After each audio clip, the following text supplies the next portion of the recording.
Hey, everybody. It is Thursday, February 15th. I am Steve Alexander, Dr. A. That is Rick Kamla, fantasy legend. We got a lot of stuff to talk about today. Wemby's been hot. The Warriors are kind of back. And there was a fist fight pre-NBA game on Valentine's Day. So let's find out if that was related to a woman or not. Oh, I'm not even ready to hit the button. Here we go. Maybe.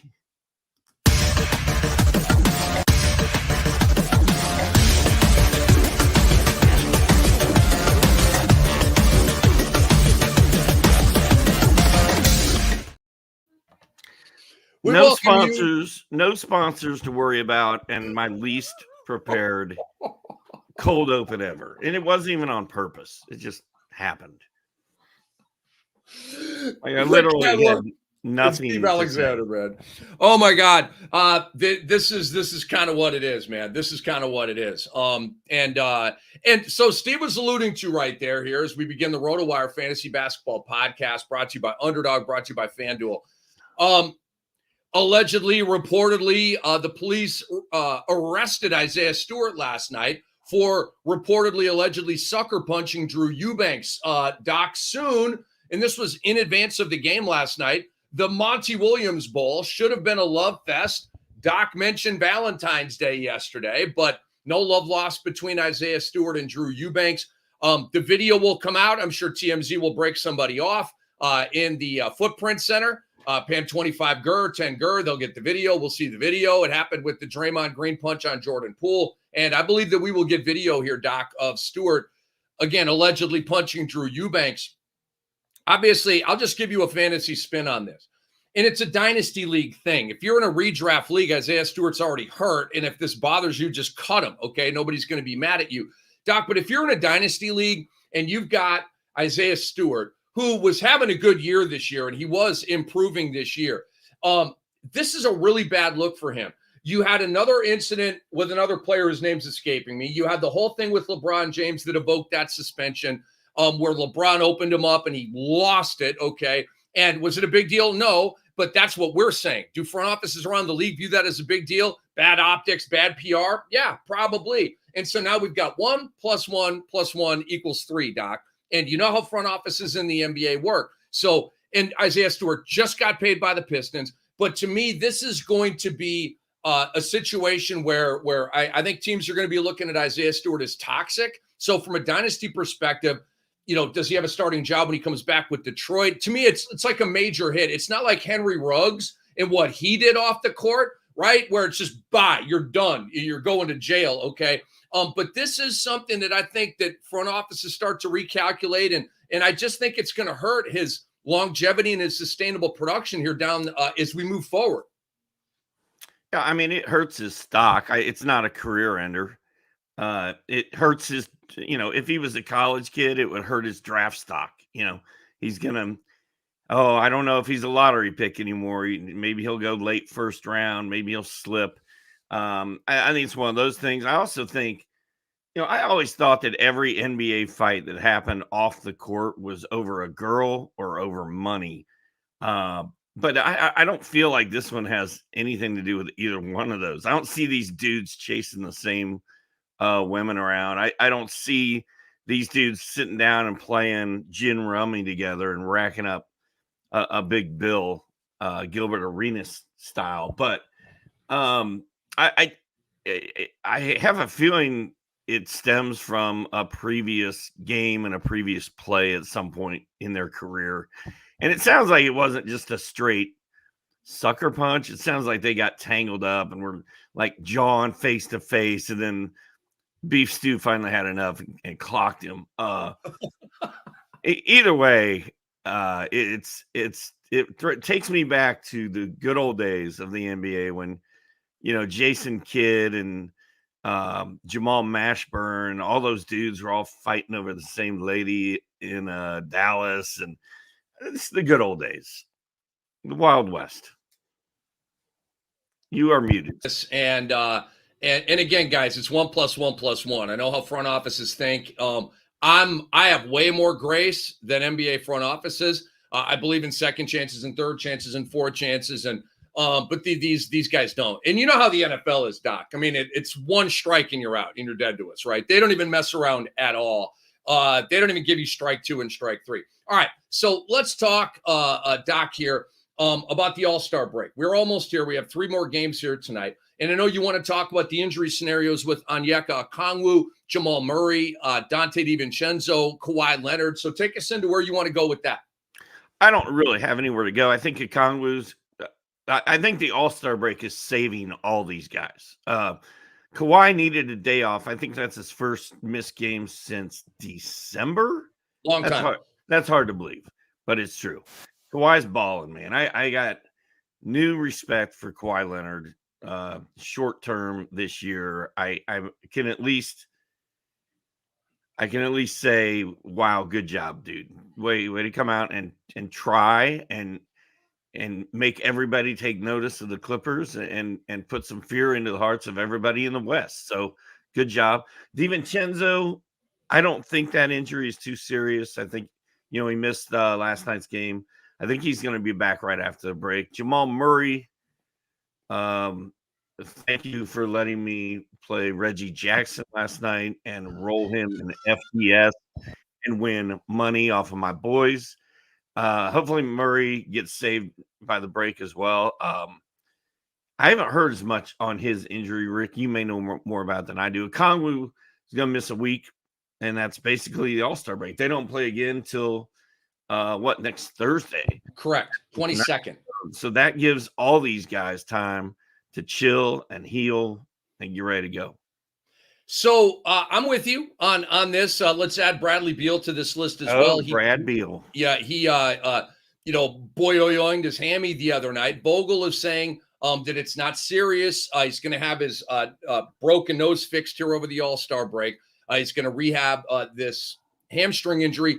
And, whenever I hear the word hope, it's like, okay, so he's not going to be back after the All-Star break. They hope he's back after the All-Star break. It's going to be a minute. It's a hamstring. It's Bradley Beal. We know how this goes. Not a season ender. And so it's like we've already talked about trying to sell high with Bradley Beal. And I mean, my God, the ship has just sailed. If you have him in Dynasty, you're stuck with him, and it is what it is.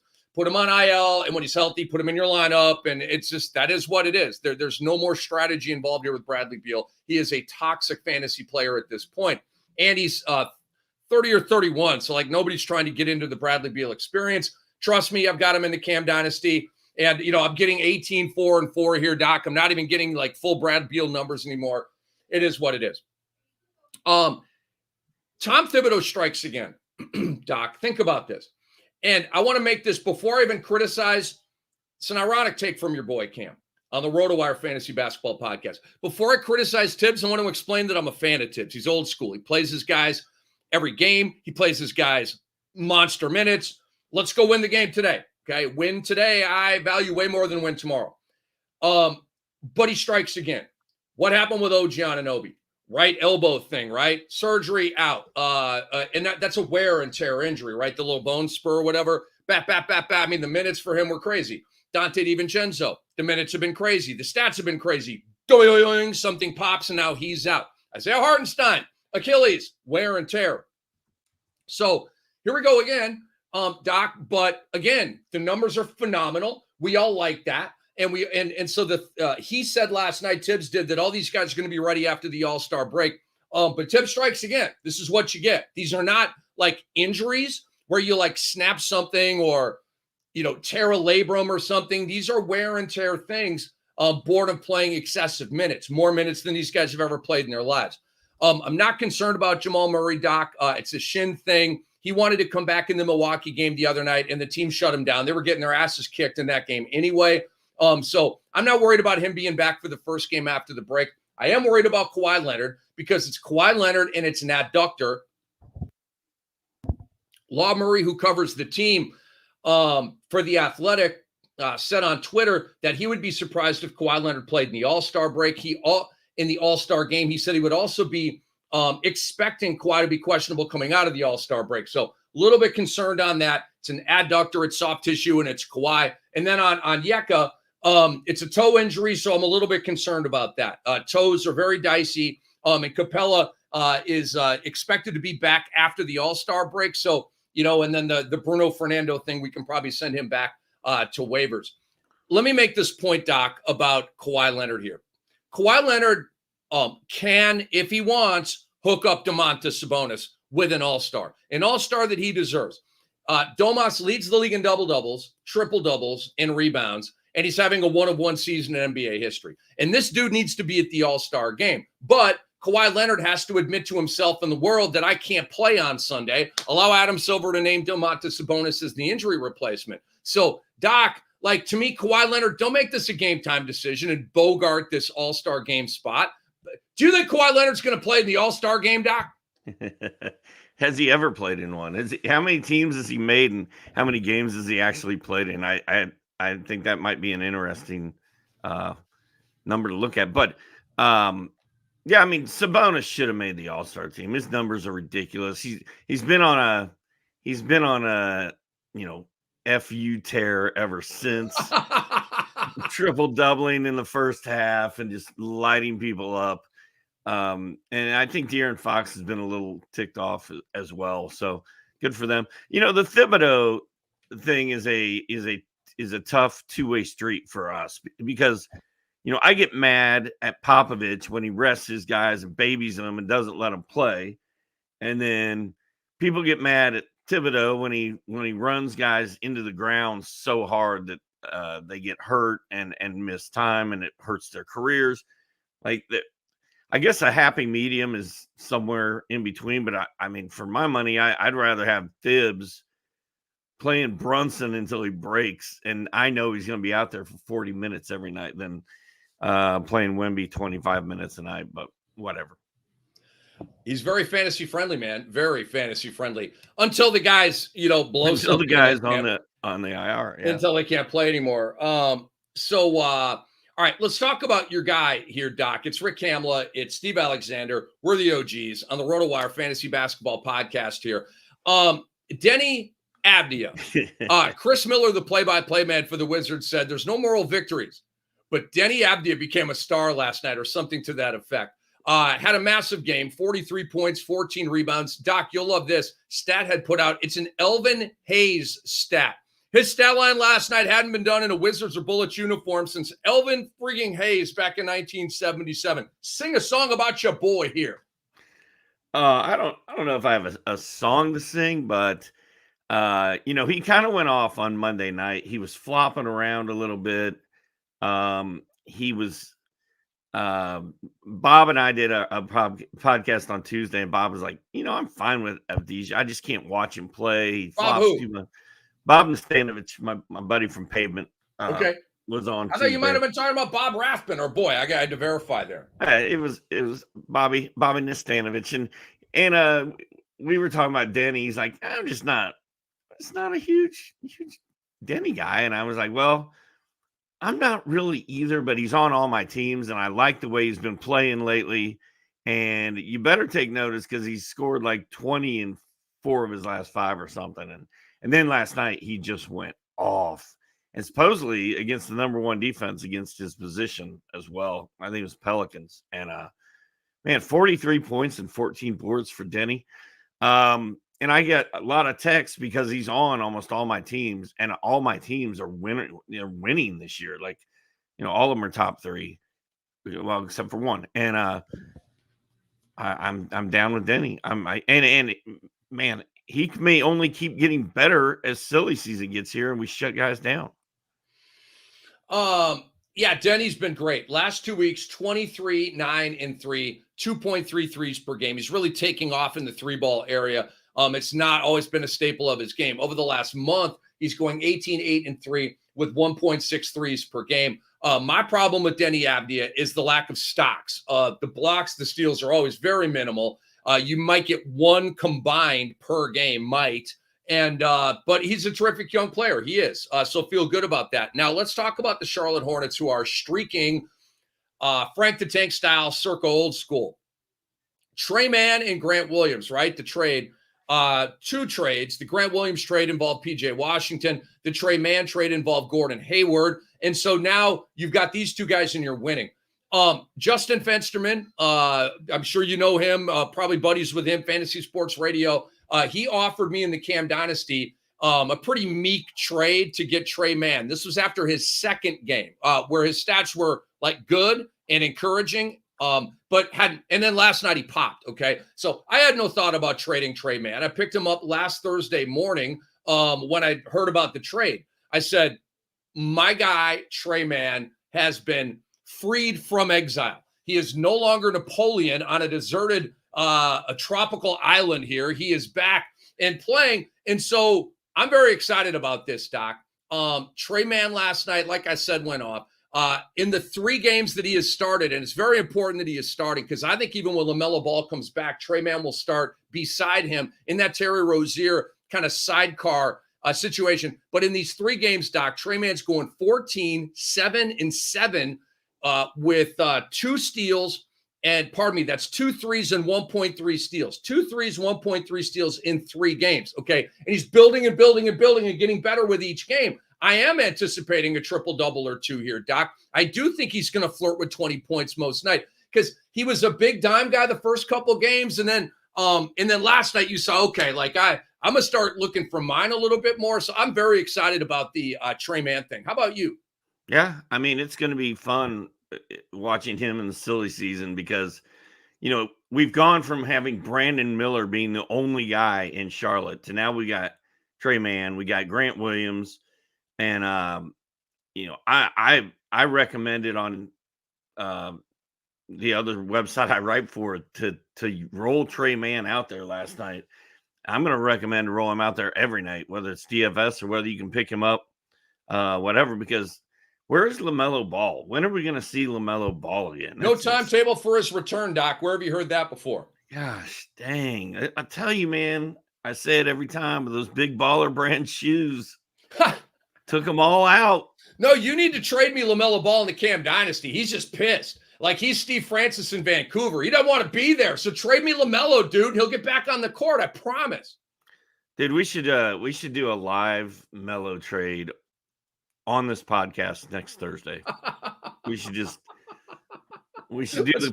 do some prep work and then just do it live. We'll do it live. And then, Soren, my son, told me something last night. He goes, Dad, that the Mavericks really didn't like Grant Williams. I'm like, what do you mean? He's like, none of the players like him. I'm like, why don't they like him? He's like, well, Kyrie couldn't stand him from playing with him in Boston, and Luka didn't like him, and none of them liked him. And that's why they got rid of him, and that's why he stunk so bad while he was there. I was like, well, like him or not, they sort of needed what he does, and they didn't utilize him. And, since he's been moved to Charlotte, it's been better. 17 points, 7 boards, 2 steals and a block, maybe, I think. And so maybe we'll get Grant Williams for the rest of the season because when he was in Dallas, it looked like nobody liked him. I don't look. Tim McMahon of ESPN goes in on the Mavs. He does. He has gone back and forth with Kidd. He has gone back and forth with Luka. He's the one reporting all of this stuff about Grant Williams and everybody didn't like him and he was out of shape. Blah blah blah. To me, and like largely, I respect Tim McMahon, but to me, this is reporter gone rogue. I would not be surprised if Mark Cuban revoked press privileges again. It's nonstop, and it's not like criticism or like reporting. It's like hard banging. And so Grant Williams now has probably been put in a box by a lot of front offices because of all this reporting. And as we're seeing, he's not out of shape. He looks just fine in a Charlotte uniform. Now, he was largely garbagey in Dallas, but I'm not talking about interpersonal stuff. I'm talking about me watching the Mavs and him clunking threes, Luka diming him at the rim with an oh my God pass, and Grant Williams fumbles it and doesn't even get the ball up in the air, and just stuff like that. Picking fights and doing all this. I want to be Draymond Green light stuff. It's like, dude, just play basketball. Okay. And if chippy stuff arises from you just naturally playing basketball, then chippy stuff arises, but don't manufacture it. Right. Remember when he poked the bear in the playoffs last year with Jimmy Butler? You don't need to do that. Just play ball. Just play ball, dude. That's all you got to do. They're 3-0, by the way. The Hornets are 3-0 with my boy Trey Mann and your boy Grant Williams. Well, I was going to talk about the Mavericks real quick. Yeah, hit us. They've won 6 in a row. Yes. They're up to 7th seed in the West. They're only a game behind the Suns and Pelicans. If they can get to number 5 and flirt with number 4, Luka's MVP chances go way up. And I think we're going to start hearing more Luka chatter and more Jason Tatum chatter about MVP with Boston run away with the East, and if the Mavs can keep winning, and Rick, I think we're going to talk about it later, but while we're talking about the Mavs, I'm going to ask the question right now: did they win the trade deadline by getting Danny Gafford and PJ Washington, giving Luka and Kyrie some help? To me, there's no question about it. And I think the Knicks are second, getting Bojan, getting Burks. The best they gave up was Grimes there. You didn't give up a first-round pick. I thought that was an incredible move by the New York Knicks.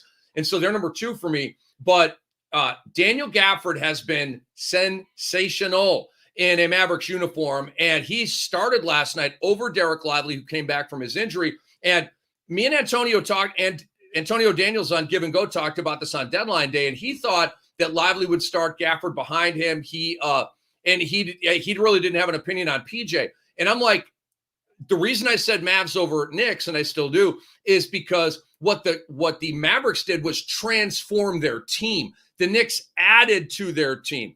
The Mavericks transformed their team. They got 2 starting front court players with 2 trades. They give up 2 future first-round picks. So what? Let's get good. Kyrie and Luka. Boom. Now Dallas is really dangerous and really exciting. And they're rolling. They're playing defense. They're scoring. They've got the most talented backcourt in the NBA with Luka and Kyrie. And so now they got a chance, Doc. And because of those trades, I was looking at Dallas as a one-and-done playoff team before those trades. I now look at Dallas as a legit contender in the West. Like, they might win the West. I wouldn't pick them over the Big Four, maybe not even over the Lakers. I'm just saying, like, to me, the possibilities are kind of endless for Dallas right now. If Mavericks fans want to dream big and start thinking about gold balls, I say knock yourself out, because Daniel Gafford is a stud, okay? And PJ Washington's inconsistent. He is. But he has big nights. He's a solid player, does a lot of good things. And he's kind of a glue guy, right? That's all they need. You don't need a whole lot more scoring punch. You got THJ off the bench bringing 15 to 20. Dude, the Mavs are good to go. Yeah, that's what I think. That's why, and I think Luka's MVP odds are still ridiculous. I think if you got $100 to throw right now, I throw it at Luka and see what happens, because I think they're going to keep winning in the second half. And Luka's shooting career best from the free throw line. He's over 77. He's over 40. He's at 49 from the field, and he's top 5 in almost every statistical category there is. And he's just rolling right now. He's cooking.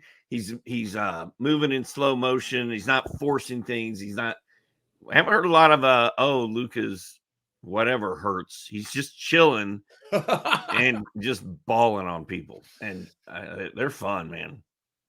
Doc, so the odds here on DraftKings, Luka is a plus 1,100 to an MVP. And I think that's outstanding value, ridiculous value. And like you were talking about the other day, you're like, Jason Tatum's numbers don't pop. You guess whose numbers do pop? Luka's. Like, Luka's pop hard. So I'll let you finish. They do. Well, I'll spare you the Beavis and Butthead reference right there. I'll just give you the. I think Jason Tatum's really good value here too at a plus 6,000, Doc. They're going to have the best record in the NBA. They're lapping the Eastern Conference right now. This is MVP stuff. And Tatum does not have an MVP stat line like Giannis does, like Luka does, like Jokic does, like SGA does. He doesn't. He's at like 28, 7-4, 28, 8-4, whatever that looks like. The key is the wins. And God forbid anybody gets hurt. Okay, Doc. And Boston's really good at I hate it, but like last night, Jaylen Brown rested. They have these spots where they're just, we're going to cook this team by 20 with or without these guys. So let's rest them. And it's annoying, but it's what they do. But Jason Tatum looks championship ready to me, Doc. Why didn't he beat Golden State in the 22 finals? Turn the ball over too much. and wasn't making teammates better. And it came down to him making or missing shots. You had Wiggins on him, put a blanket on him, and you lose, okay? What I'm seeing now in the transformation he needed to make was to diversify his game. You can't just be an offensive supernova and win it all. You can't. You got to do more. All the great ones have way more in their bag than that. So Tatum this year has dropped the turnovers. The assists are up. And he's got all these games, right, with 8 dimes and 9 dimes. And you know what he's doing, Doc, and I know you see this as well. It's drives and kicks. It's very, very basic stuff. We don't need Magic Johnson out there, okay? Drive, gravity sucks into you, creating all kinds of gravity and room for whoever you want to pass the rock to. And it's a super effective mode of offense for them, as opposed to iso ball, and it's my turn, and then it's Brown's turn, and then it's Tatum's turn. I think Tatum and the Celtics are looking super championship ready right now, Doc. I do still like SGA to plus 260. He's my pick for MVP right now. And Luka at a plus 1,100, Tatum at a plus 6,000. I am totally off on Jokic at a minus 165. Like, he might win it, but I don't like the odds. And I like the value with these other guys here. And again, Jokic is not my MVP right now. ESPN straw poll that literally just came out yesterday had Jokic leading it, and that's very important. It involves the voters themselves, but not me. I'm an SGA guy. Well, and it's hard to make your numbers pop when you're on such a well-rounded team and you're playing a forward position where you're not asked to dominate everything that's happening on the team. He gets steals, he gets blocks, he hits threes. I mean, he just does everything he's supposed to do, but he just doesn't usually do it in loud fashion. He did have 41 and 14 on Tuesday. That was sort of like, hey, MVP wake up call. Dude scored 41, 14 boards and 5 triples. But yeah, I think when it all comes down to it at the end, they're going to be like, man, Jason Tatum was by far the most important and best player on the best team in the league. We got to think about voting for him for MVP. But he was the last time me and AD did it over on Give and Go. I believe I had SGA, then Jokic, then Tatum, then Luka. So these are the guys. Okay, now that Embiid is out, these are the guys that have crystallized a little bit. I think at the top, you can extend it. Brunson should get some fringe love. Mitchell should get some fringe love. Sabonis should get some fringe love. But it's fringe love. Okay, that doesn't mean. Is that a band? Is that a new song? I don't know. Is it on the pop charts? Fringe love. I think Beyonce should maybe rock with that and give you some royalties on it. But a little bit of fringe love, but not core love, and you need core love to win the award. Doc, is it Thompson Twins season, or is this short-lived right now? Is this circumstantial right now with the Thompson Twins? I mean, my favorite fantasy basketball term is silly season. And welcome to silly season. Those dudes play for the Rockets and they play for the Pistons. That is, I mean, we're here. It is silly season. What's going on with Detroit, by the way? I don't even know. But yeah, over the last 2 weeks, we've seen Sarah Thompson finally get some burn, finally get some run. 11 points, 6 boards, 2.5 stocks. The last 2 weeks for Amen Thompson, his brother. Well, last night he had 19 and 12. That was fun.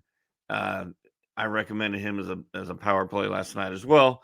Last 2 weeks, he's averaging a double-double with 4 assists and 2.4 stocks. It is silly season. It is Thompson season. Both of these guys should be rostered everywhere. If you have to pick one, pick them both up.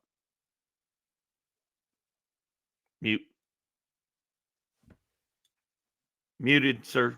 Rick. Pardon me. Here's the problem with Amen. Because I agree with everything you're saying right there. But long-term sustainability, I question with Amen. I'm very well documented on NBA radio and here that I love Amen Thompson. I believe he should be playing a lot. But Tari Eason took his minutes early, all right? And then now you've got Aaron Holiday surging. Ime Udoka really likes Aaron Holiday, and he's in the way. Fred VanVleet's going to come back from, is it an adductor, Doc? I forget at this point, but he was shut down through the All-Star break. Hopefully we'll be back after the All-Star break for Houston. And so then that's going to be another blockage for Amen. And then, Tari Eason, hopefully, I mean, my God, he's still out, right? This is crazy. We don't even know what the injury is. Really weird. But what if Tari Eason comes back? And then you've got Cam Whitmore surging, giving Ime another button to push. So I think I don't think Houston Doc is ready to hit silly season, as you say, and just start playing the young dudes and run them out. Like I've been saying all year, Ime Udoka came here to win, and he came here to win as much as he can. They are 3 games out of the PIT right now at 24-30, and I think they're going to try to hang in there and make the play-in tournament. So that is going to lead to me to potential Buzzkillville, depending on these other guys coming back from injuries. Now, Ausar, I think he's good to go. And even the other night, Doc, they started Cade, they started Ivy, they started your boy Fontecchio and Ausar and Jalen Duren. Okay, well, check this out. Isaiah Stewart had a foothold in that starting 5. He's been hurt. Now we got this, okay? So I don't see him coming back. They got their new toy in Fontecchio. I see what they're doing here. They want a long stretch 4 like Bojan, okay? Standing in the corners, catching and shooting. Standing on the wings, catching and shooting. He's going to be that guy for them. And then you got Ausar, who's the sick'em defender. You got your hotshot offensive guys in the backcourt, and you got Duren grabbing 20 rebounds a game.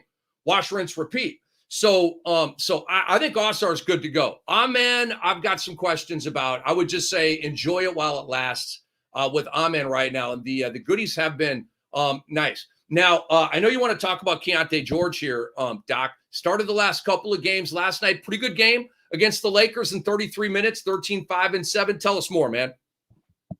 I don't have a lot to say. They have come out, and the coach has come out and said Keyonte George is going to start the rest of the way, right?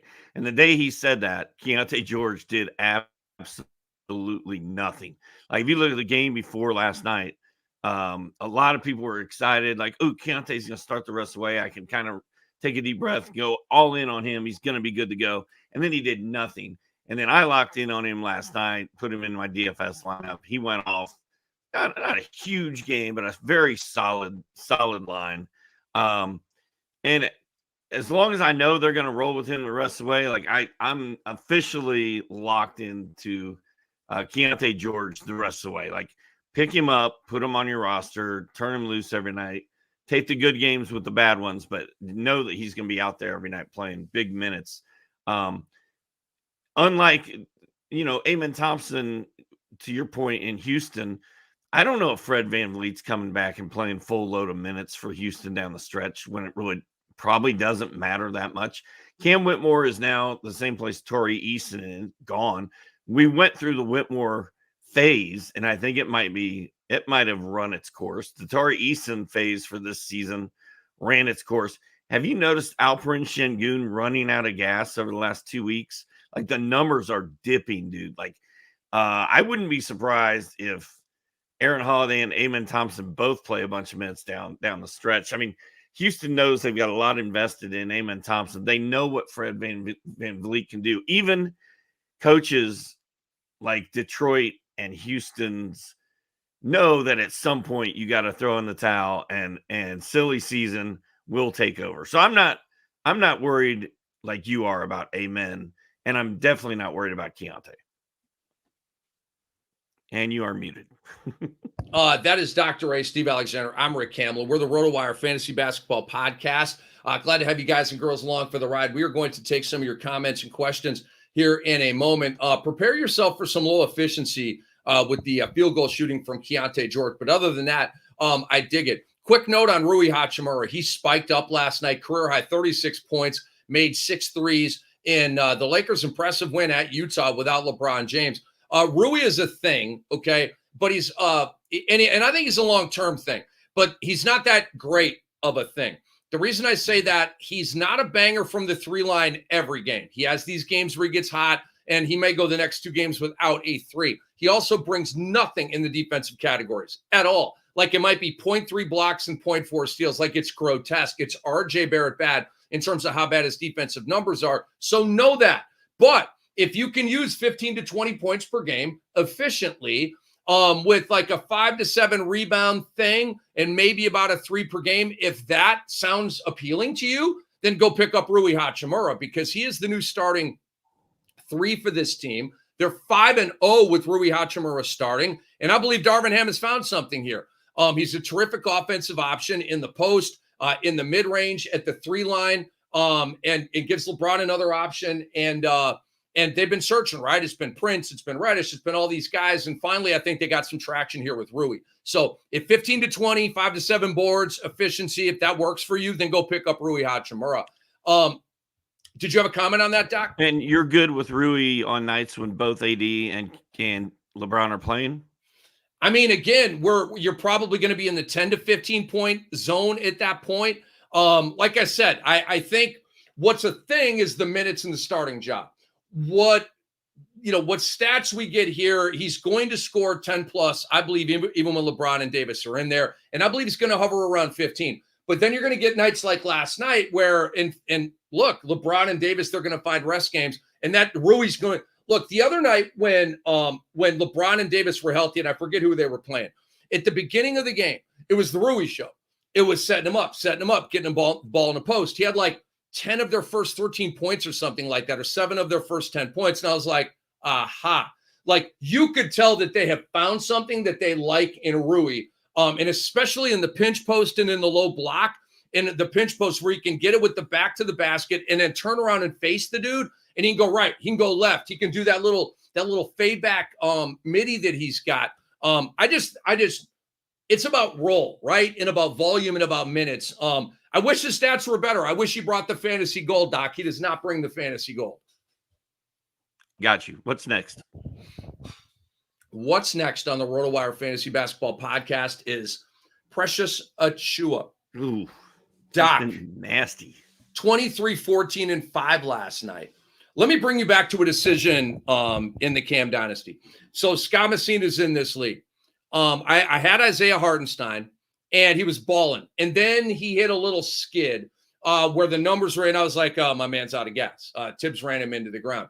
Okay, so I traded him to Scott Messina for a second-round pick next year. And then this was right after the Achiuwa trade, Doc. And I went and picked up Precious Achiuwa thinking that he was going to ascend and make it a 50-50 split or whatever, right? And so from that moment on, Isaiah Hartenstein went on an Anthony Davis binge, okay? That was 15 and 19 with 3 and 3, like crazy numbers. I'm like, oh my God, that was such a bad trade. And I still regret that trade, Doc. But I picked up Precious, and I hung in there with Precious, and pop. So I was right about Precious Achiuwa's role expanding with the New York Knicks. I was wrong about Isaiah Hartenstein. Totally wrong about that. But here's the thing, Doc. Here's why it's important that Precious Achiuwa is starting at the 4. If he was starting at the 5 and Randall comes back, then he goes back to fantasy irrelevance, okay? But because he's at the 4, that tells you that Tibbs is going to leave him there. So Hartenstein's going to get all of his stuff as the center. Achiuwa's going to keep, and Randall's going to miss obviously a ton of time here. So Achiuwa's good to go. He is green lit. The guy that's going to come back and buzzkill him is Julius Randle. And Doc, we have no idea when he's going to come back. So it is a primrose path here for Precious. I agree. Like, I didn't think it was going to happen. I didn't know if Precious Achiuwa had this kind of game in him, but over the last 2 weeks, 14, 12, steals, blocks. He'll hit a 3. Like, he's just, I tell you what, the Knicks have overcome a massive trade that people weren't sure they won. They've overcome a huge injury to Julius Randle, arguably their second best player. Hartenstein's been hurt in and out of the lineup forever. Somebody else went down for them too. And yet they just keep winning and keep balling. And like, it's kind of a fun year to be a Knicks fan, I think. I mean, it might be a dream year. They got to get their guys healthy, but the way they defend, they have shot makers. There's a whole love fest going on there right now. Tell the people about G.G. Jackson, Doc. Yeah. He kind of sort of went off last night. Yeah, that's your guy, man. It's tough right now. When you're setting a FanDuel lineup, you got to be very careful to dodge the guys who are in the G League for one night. And I had Jacob Gilyard in a lineup one night when he was in the G League. He can get you with G.G. Jackson at times as well. But, man, he came back, had another great line. Jalen Johnson is still out there playing. Or not Jalen Johnson. Jaren Jackson Jr. is still out there every night playing for Memphis, but we just don't know how long that's going to last. I think everybody is – we've been talking about it for 2 months. Eventually the shutdown is coming. We just don't know when. when it does, GG Jackson is going to be unleashed and is going to just go off. And didn't they sign him to a regular contract? Like, he's no longer going to the G League, correct? That's correct. So yeah, what did you do? 20-9 with 3 steals and 3 blocks last night. 3 threes, 3 blocks, man. I love the defensive activity. So the thing with GG Jackson is, Doc, the kid is talented. I think the Memphis Grizzlies have found their power forward of the future. Personally, I do. So next year, when everybody's healthy and presumably out of the penalty box, Jaren Jackson Jr., GG Jackson, and then Desmond Bane, Marcus Smart, and Ja Morant in a 3-guard look. What? Who doesn't love that? You've got your grimy defensive guy in Smart who can guard all 5 positions. You've got Morant, you've got Bane, who are phenomenal. You've got GG Jackson catching and shooting, making some defensive plays. And then you've got your man in the middle in Jaren Jackson Jr. Hello. So I don't think this is just a silly season run here for GG Jackson. He is the youngest player in the league. He's a hot shot now for this team right now. And he fell in the doghouse for the previous game. He did something, some violation of team rules. And Taylor Jenkins said, "You're not playing tonight." And I like it, right? Establish culture, let the kid know. And we have rules here, and you're balling, and we love you, but you can't play tonight. And so then Gigi comes back last night with 20-9 with 3 blocks and 3 steals very efficiently. It was very consistent throughout the game. That's what I'm talking about, Doc. Over the last 2 weeks, Gigi has gone 15-5 with 1-1-1 in the assists, blocks, and steals with 2 threes per game. Over the last week, he's at 21-6 with 3 threes per game. And Doc, I don't know about you, but I see the playing time increasing. I see the usage rate and the shot attempts increasing, and I see no end in sight with that. You know what I'm saying? So I think GG Jackson, and people joke about this from fantasy platforms. It's kind of funny, but they say, league winner, and we talk about that in football all the time. Like Raheem Mostert was a league winner, right? And he was. But GG Jackson, I think, has the legit chance to be a league winner for people, Doc. I think Trey Mann has a chance to be a league winner, as in you're rolling, you got your squad, and you just take a syringe and shoot these guys into your lineup at this time, and now you're headed forward for a stretch run for a fantasy championship. I think we're going to look back and say GG Jackson and Trey Mann were league winners. Well, I think Kuminga is right there. Vince Williams is probably right there. Any of these guys that and it seemed like it all happened at about the same time this season. It was about a month ago. And you could kind of see these guys like, oh, Kuminga's doing something. Maybe I should grab him.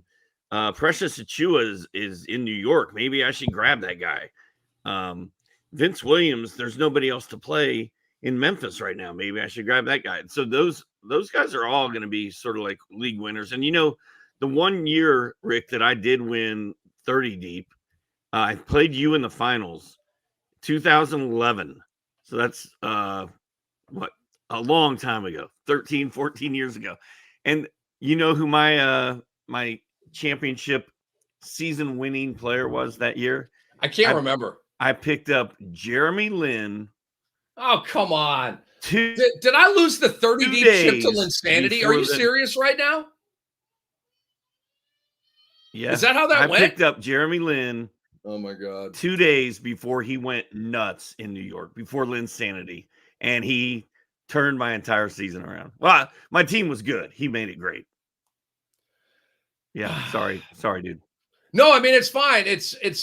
I'm so happy you got a chip, man. It's one of those things. It's like if Jim Harbaugh and John Harbaugh play in the Super Bowl, right? It's like, I mean, I'm devastated that I lost, but my homie just won, right? And so, for Jim Harbaugh, his brother won. And by the way, that was some BS. Remember how mugged Crabtree was in the end zone at the end of that game? Oh, boy, the Niners, man. You want to talk about heartbreakers, dude. You lose to the Ravens on that play. You lose to the Chiefs like 4 years ago when Jimmy G overthrows Emmanuel Sanders. You lose on the Kyle Shanahan take the ball first bull crap in overtime, and obviously other reasons in a lot of other contexts. But, the Chiefs were like, oh, my God, they just gave us the game. Can you believe how dumb they are? Like, insane, right? They've literally they could have those 3 chips, Doc, and they have none of them. They have none of them. And Kyle Shanahan, oh, my God. But yeah, Doc, if literally handed Tom Brady and Bill Belichick a championship, the 28-3. Literally said, "Here you go." He could have just taken a knee, Doc. Take a knee, tap in a field goal, and you win the Super Bowl. You got to be kidding me, dude. Literally handing away the Lombardi. if Jaren Jackson Jr. is shut down, Gigi Jackson is going to go on an Anthony. What's my guy's name? Ant-Man. Edwards. Oh, the Warriors back in the day. Anthony Rudolph. Randolph. Wait, hold on. Was it Rudolph or Randolph? It's Randolph. Ant Rand. Where am I getting Rudolph from? I don't know. Ant Rand. It was Anthony Randolph. Dude, Doc, you and I. Do you remember his spike game at the Summer League when he had like 38 points or something? Do you remember that game? Yeah. I called that game for NBA TV. I literally called the Anthony Randolph. Oh my God, who is this guy? What is he doing? I love his game. Well, I can't wait for his day. I literally called that game. Well, you and I sat in my family room back in 2006 and watched Ant Rand go on a 3-week tear in March and April where he just set the world on fire. And Gigi Jackson is going to do that if and when they shut Jaren Jackson Jr. down. I agree, man. I agree. He's going to go nuts. Hey, let's take some comments here in a minute. I got to check a Twitter poll on this. I got to ask you this question, man. And it's about Klay Thompson and Brandin Podziemski. Obviously, Klay Thompson had like the mental error of the year last year, fouling after that made. Right? I mean, my God, with 32 seconds left, it's a 3-point game. Come on, dude. It was Kadarius Toney-esque. It really was. And Poj had played so well to get them back in that game. Thank you.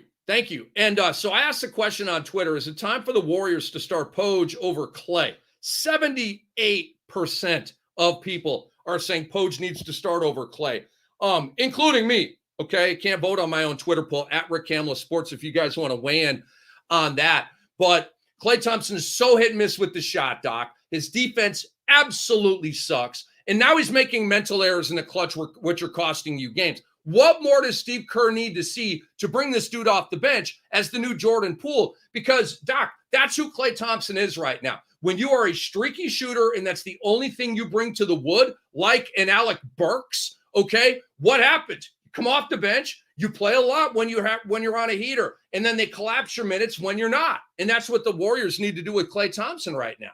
And who was the best player on the Dubs outside of Steph Curry last night? It was Poj. And it wasn't even close, dude. Poj was balling out and diving on the court. He's hustling everywhere. He's going crazy. He's making plays. He's bombing threes, like clutch stuff. And, my buddy Yuri texted me last night. She's like, the Warriors are back. They were up 10, with like 5 to play or 3 to play.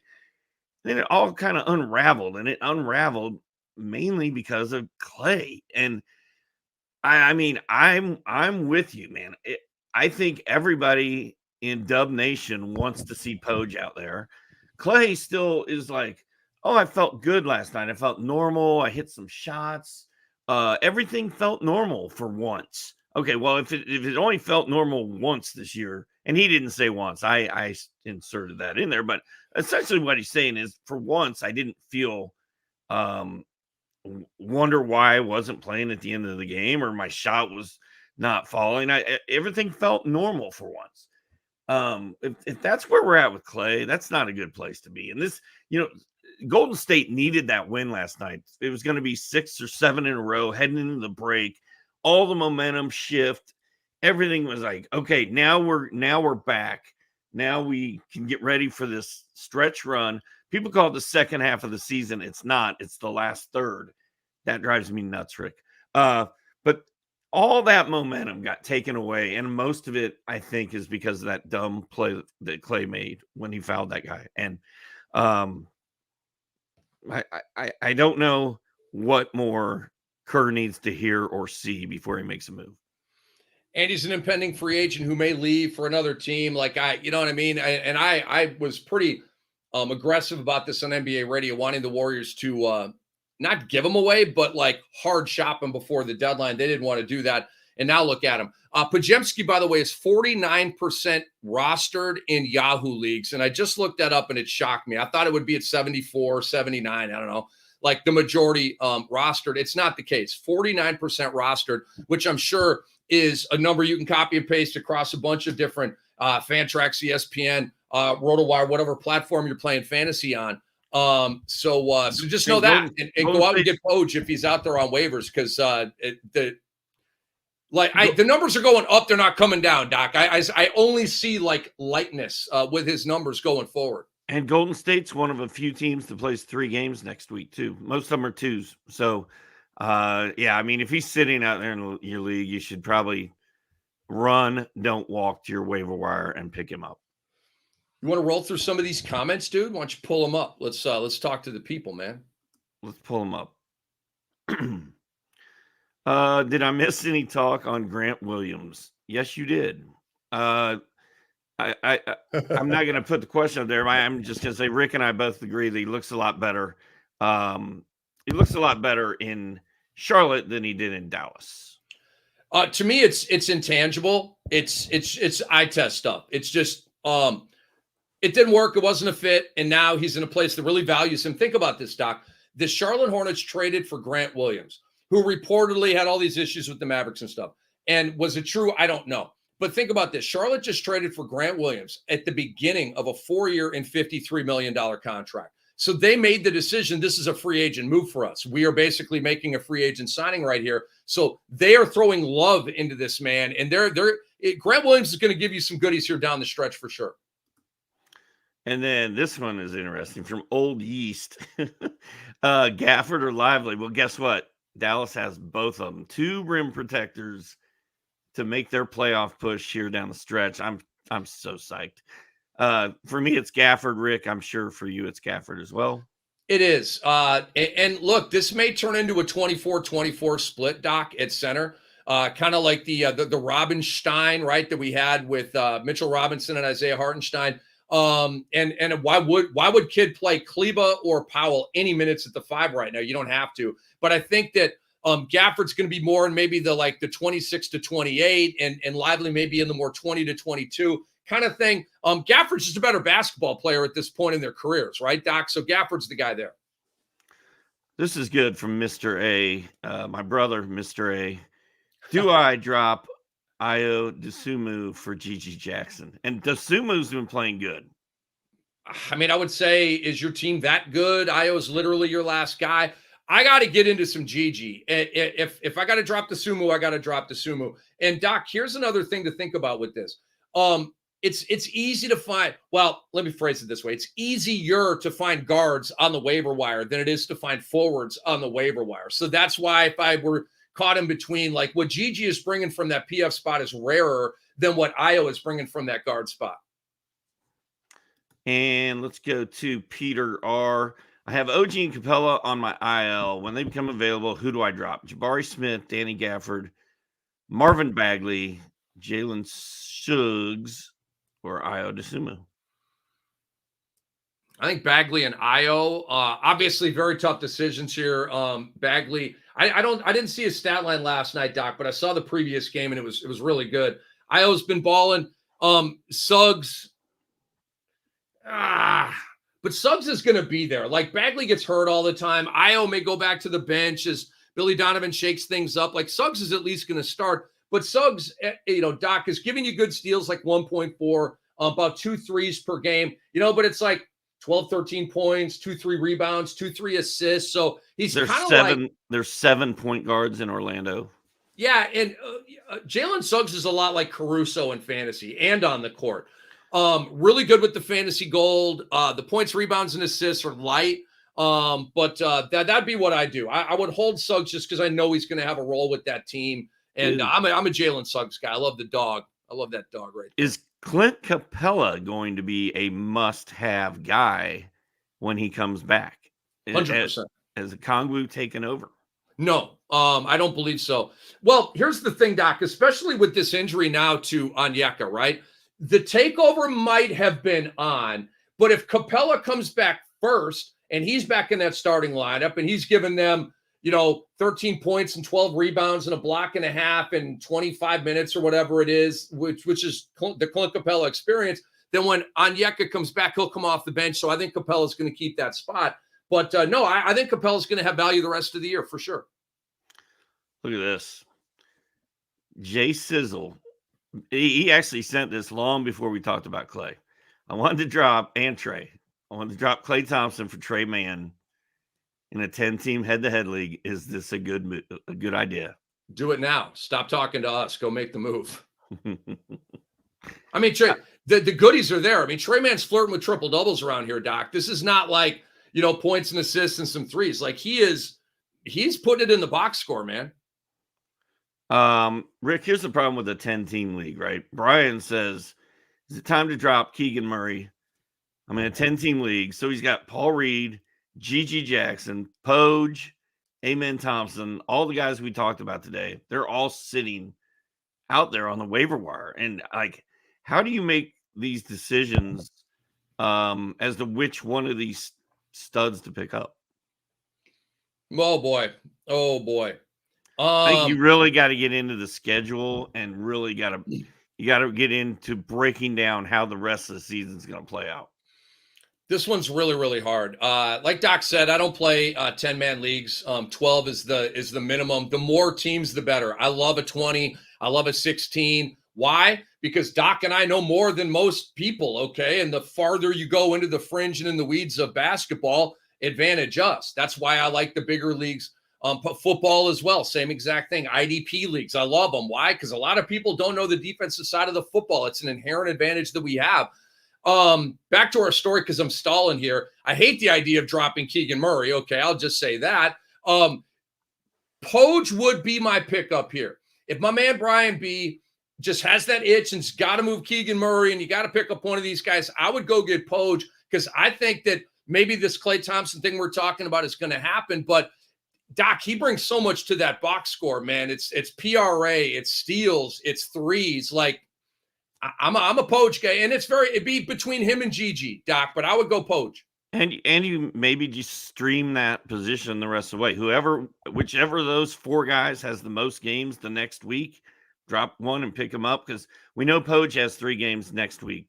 That's automatic. Pick him up, see how he does next week, and then you'll know your body will tell you, ooh, I want to drop him, but I can't. It's not letting me do it because he's so damn good. Let's see. Lumad, right?